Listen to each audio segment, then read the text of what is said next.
We'd like to thank you for liking our Facebook page and subscribing to our YouTube channel. We are working diligently to get up to 1,000 subscribers on our YouTube channel by the end of the year. So please ask your family members or friends to go out and subscribe. We'd really appreciate it. We also need your comments, both positive and negative. We don't always like the negative, but those are the things that help us to get better. We also are looking for different places that you want to hear from. So let us know those businesses that you'd like to have a little more in-depth knowledge of. So now let's head on to the show. Welcome back to RoadrunnerZX. I'd like to welcome our first guest, Andy Kaufman with Catalyst Construction. We're going to talk to him about faith, family, and how his business has changed over the course of the last 14 years. So let's get directly into the interview with Andy Kaufman from Catalyst Construction.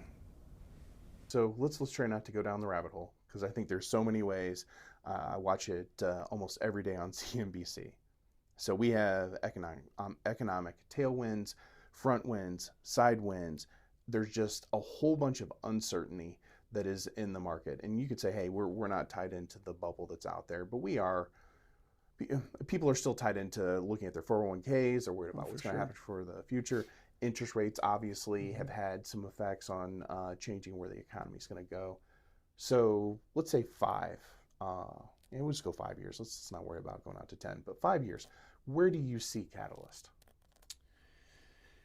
Yeah, we actually just did the last 2 days an offsite where we look down the road 10 years, and then we call that a target, and we come 3 years and we call it a picture. So we didn't really focus on 5 years, but in 3 years, and we're also really fortunate to be working on projects that won't go for a couple of years. So we've got maybe a little bit of insight that others don't.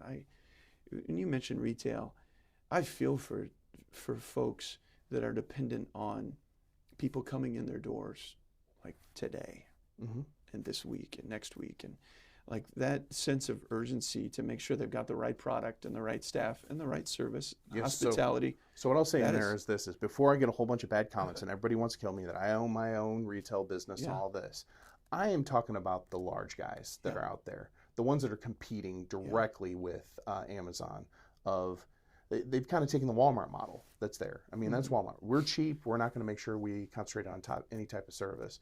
But if you look towards the ones that are no longer here, the Sears, the JCPenney's, the Macy's, they're supposed to be the ones that provide us the service, and instead it's just we threw it on a table. So I feel for the small business person that's out there that's trying to be unique. They're trying to have that personal touch. They're trying to get seen in the mix of stuff. So I am not talking necessarily about them, but I am talking about the big guys.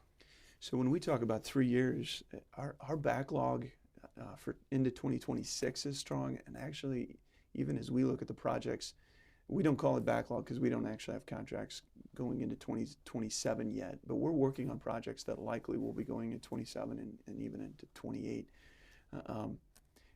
So we've got a little bit of insight that maybe others don't, and that's where I do feel for those who are dependent on today's business. I have to say, if that's the case, okay, where am I supposed to put my 401k? I mean, NVIDIA is not the place to go. Yeah. So I don't have that kind of insight.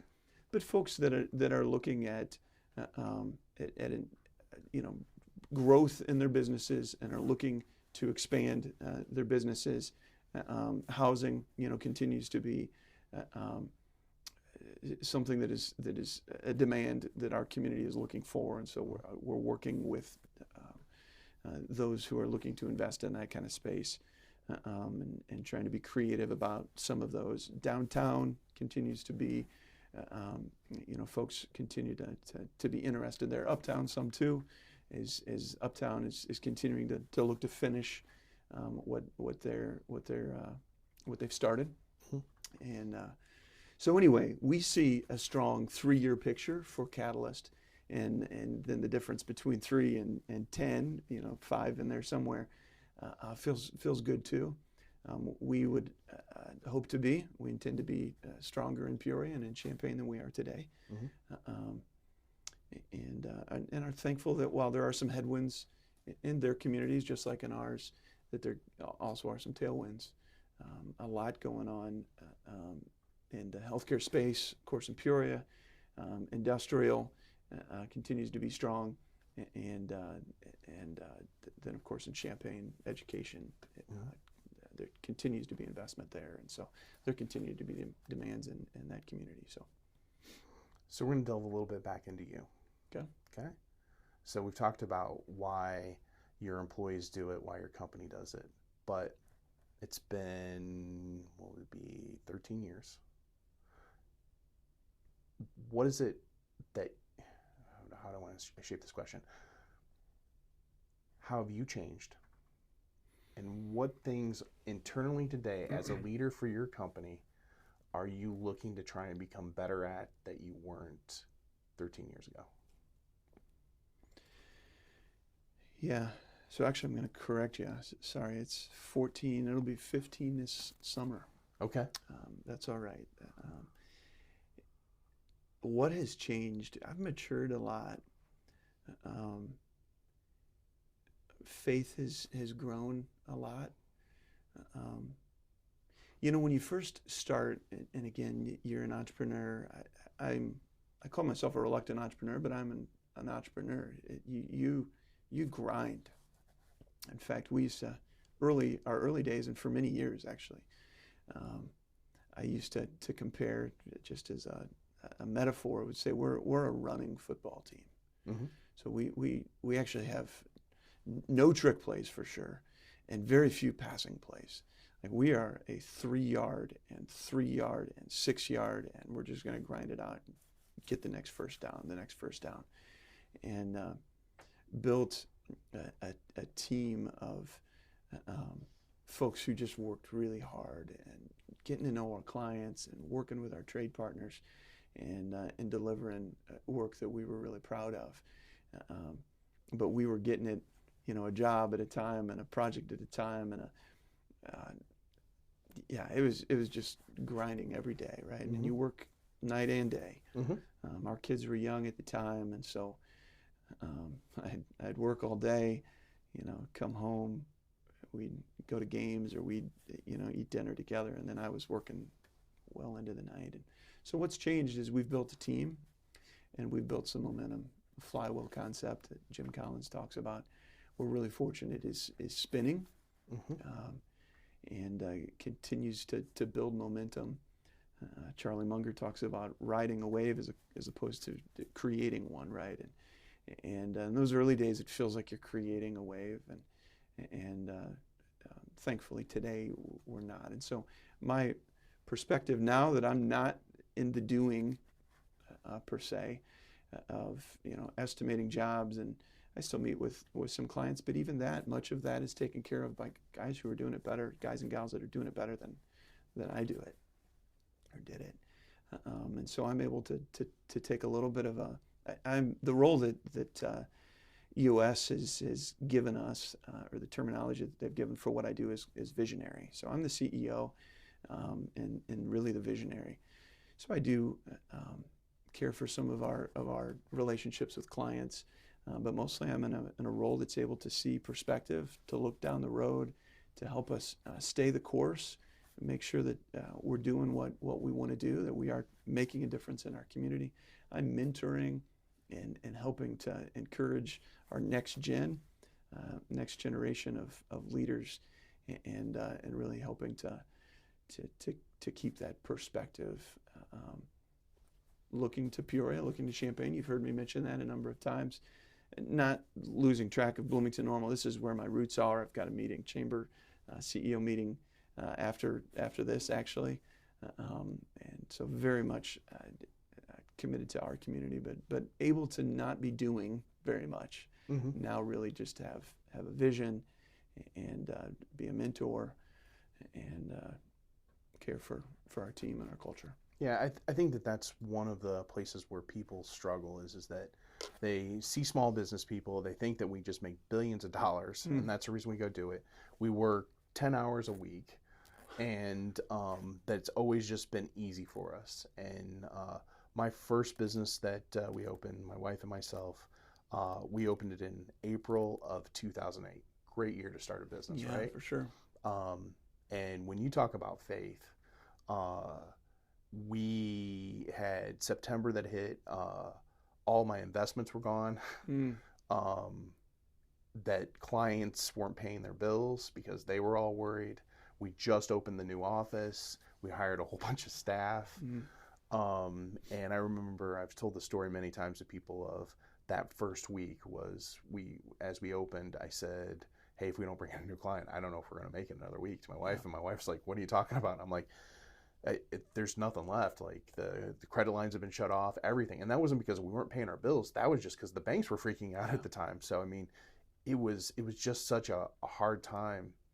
And I remember we finished out that year, and my wife and I joke, we were pushing pennies back and forth to get gas, to get back and forth between the office and home. And I came back to my wife 4 years later, and I looked at our balance sheet and everything we had. We had $950 at the end of 2008 sitting in the bank. And at that point, we had so much staff and everything. And for our company, we had $20,000 every single month that had to go out before we even got paid a dime.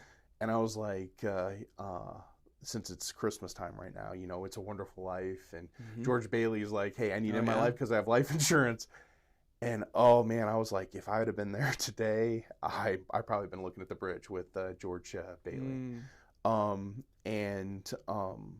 I just remember 2009, going to church. And they say that first portion.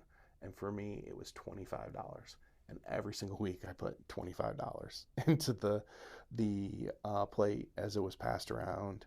And I felt nothing but pure gratification that I could just put that in there as like just praising that I could, and then hit it the next week. Awesome. Until finally things like got better. But for those, and I think for a lot of people, that's even hard, that that's where you're at. Besides a small business of, you're hitting it hard, you're taking away from family, you're taking away wife, kids, whatever. And it's one of those ones I've had people, well, I'm just going to shut it off once I get to a certain level. It's like, no, you never shut it off. It's either where it's raining or it's a drought. And you're looking for that next water hole that you can, fill up the stuff, because you have all of those responsibilities of those people you need to take care of and everything. And so, like I said, so as I hear what you're talking about there, that's what I think back to, is just that time of, there's the grind, you make it through it. And today where people are like, you seem to be able to kind of float to do what you want. It's been a long time getting there. So, well, we're hitting kind of the end of our segment here. Okay. So it's our rapid fire questions. So who's your dream client?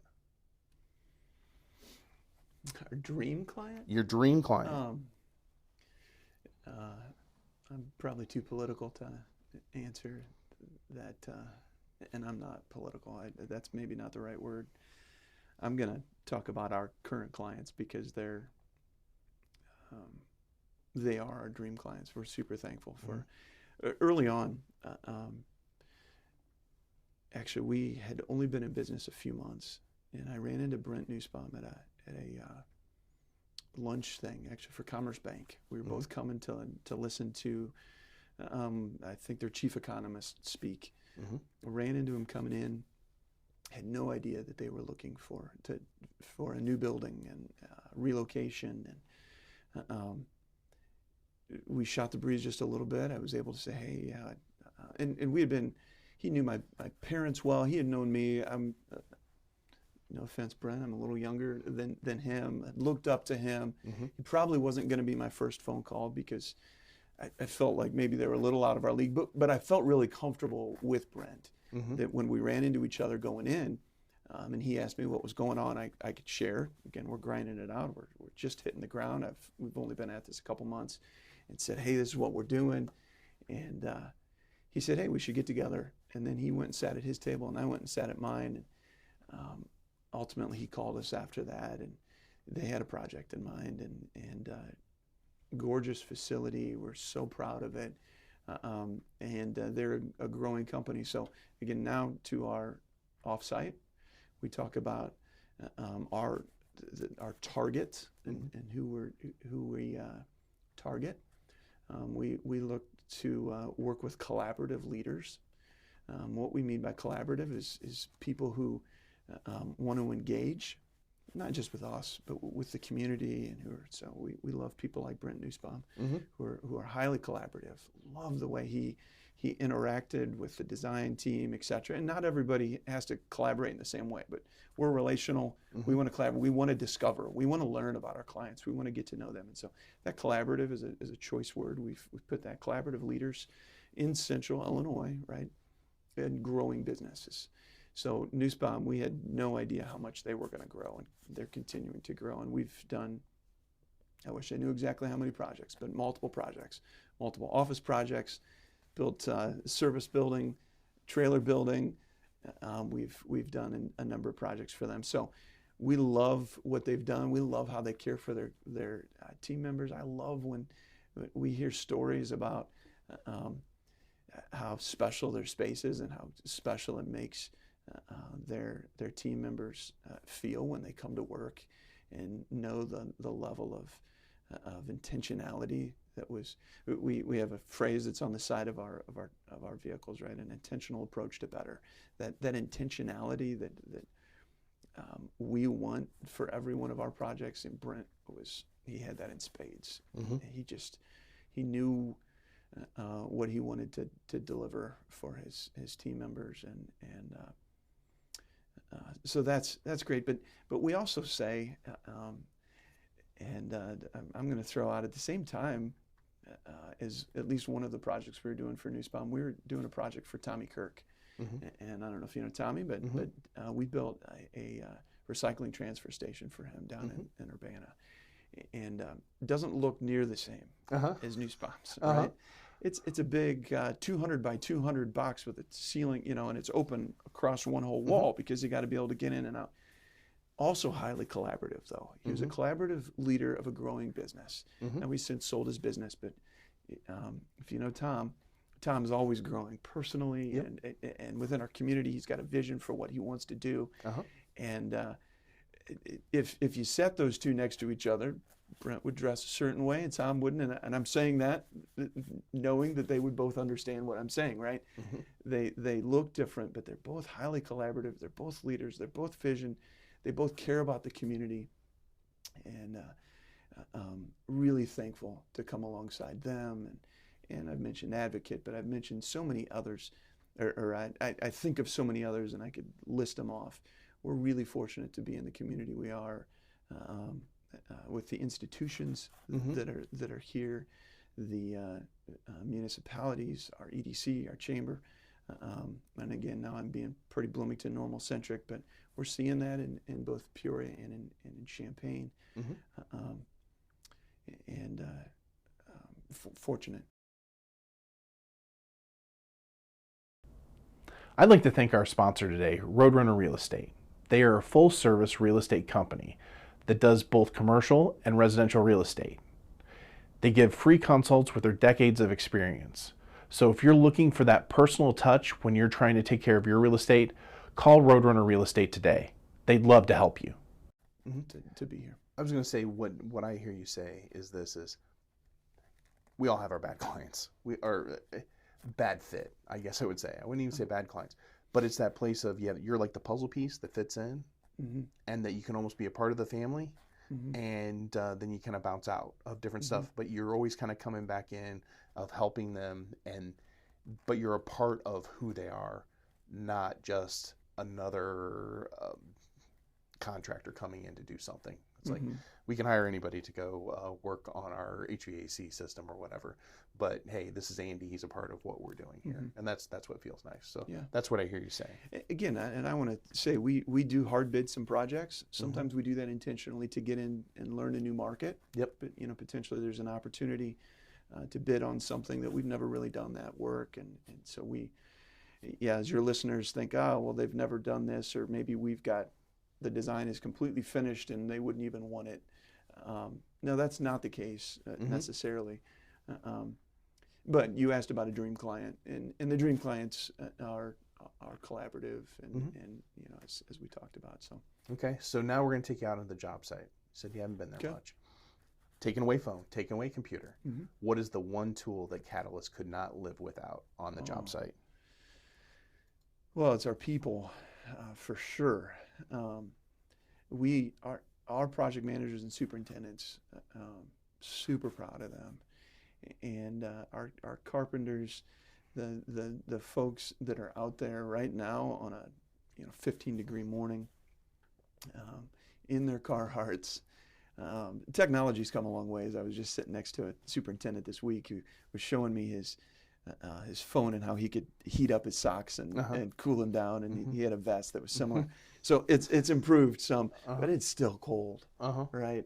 And they're making really hard decisions. It snowed this week.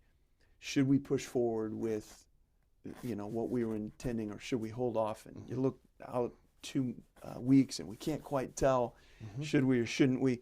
These are really big decisions that impact our bottom line and also impact our clients' bottom lines, also impact our trade partners' bottom lines. And so they feel the weight of that.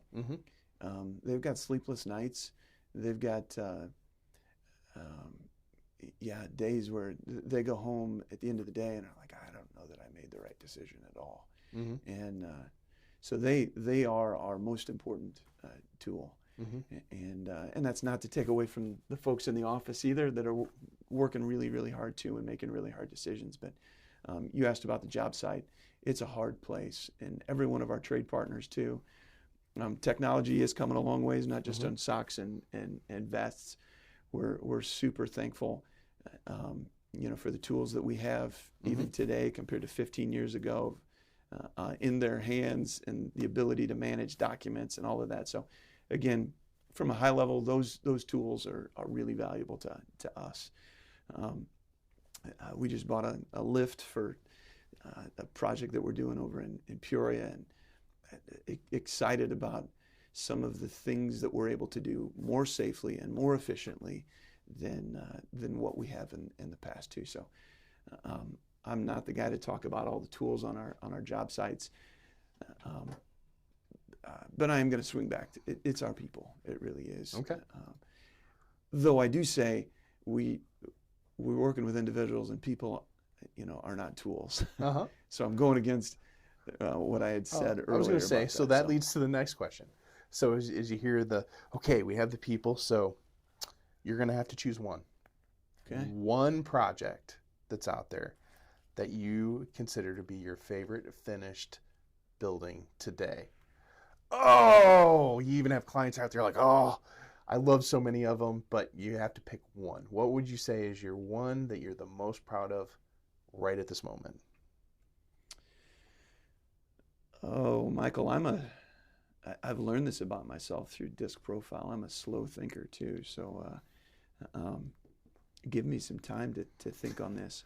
So much of this is about relationship, and in our business, and I've already referred to, so you're putting me on the spot. And that's not to say that any of those that we've spoken about aren't super important to us, but we're in the middle of a really exciting project. Well, when I say in the middle, we're in the middle of design. Actually, we're getting really close on it. Okay. But we've just started work on it. But there's a building in downtown Bloomington. Many of your listeners would know it as the old Panagraph building. 80,000-ish square feet. It's been vacant for quite a while. And so many people have complained about downtown. They've said, hey, wish downtown was better. And we've got a number of clients, including, Jamie Matthew, who have continued to invest there, and we're doing a number of projects downtown, and we're super proud of those too. Don't get me wrong. But this building has been vacant, and it's big, and it's right on 51 as you go south. And we've been through it with just a number of potential clients, and ourselves included, trying to figure out what can we do with this thing. It's got potential. It's been such a key part of our downtown for a long time. Lifelong Access made a decision that they wanted to be a part of downtown's redevelopment, and they are servicing our communities, so many within our community with special needs, with developmental needs. Yep.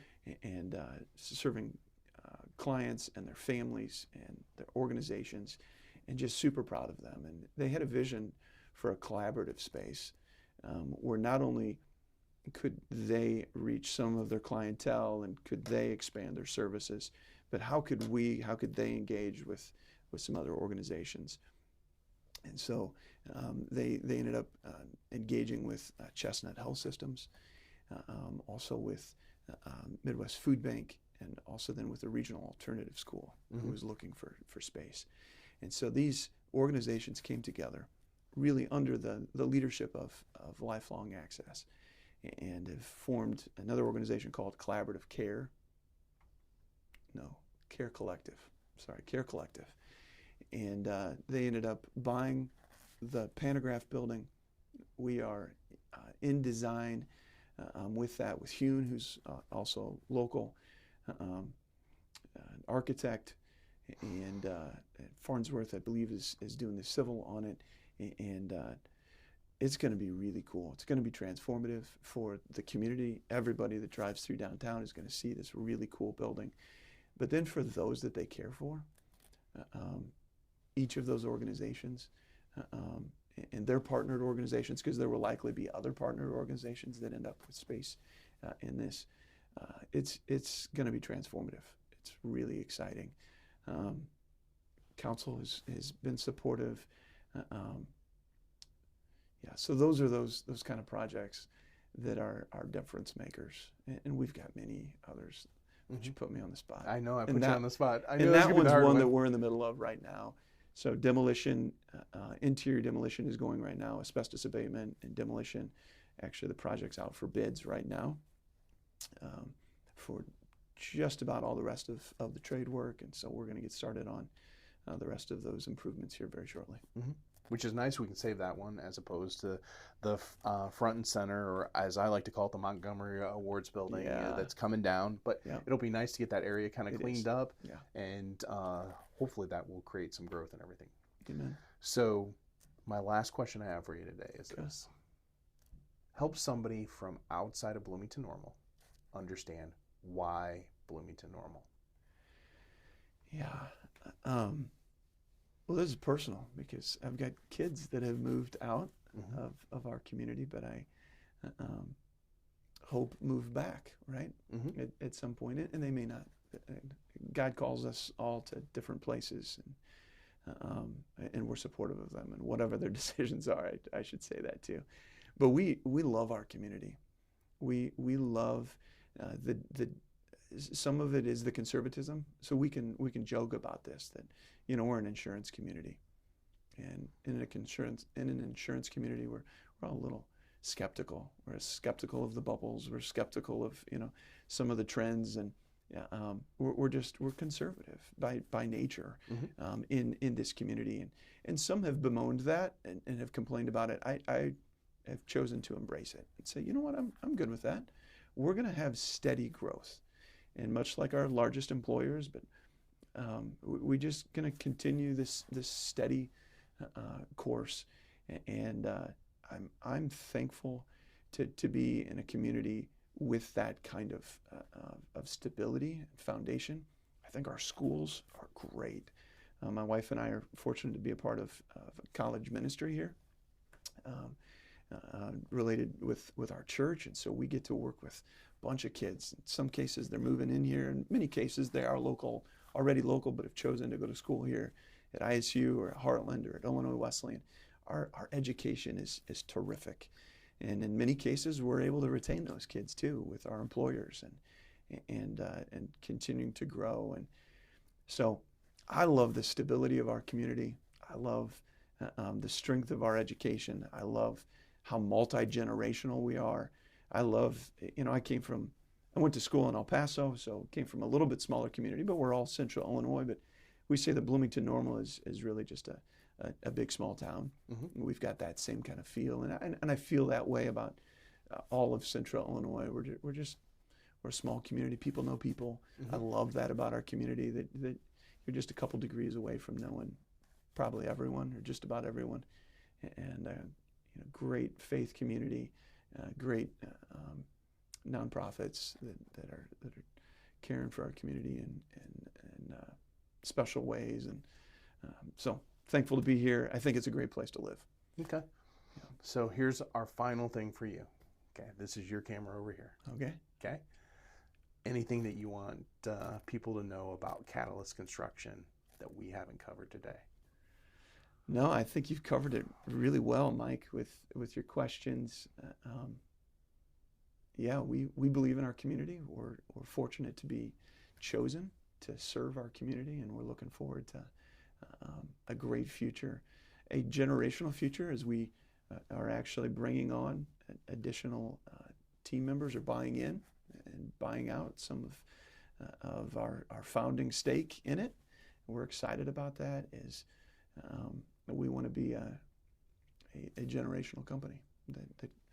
And I'm still young. I'm not going anywhere, right? But trying to have that long-term perspective, generational perspective that we've seen in our community, that continues to plant and reap, and harvest and then plant again. And so we want to be that for a very long time and continue steady growth. Okay. Well, Andy, thank you for coming out today. We appreciate it. Thanks, Michael. Till our next interview. Thank you for watching our first part with Andy Kaufman and Catalyst Construction. We look forward to seeing you next week.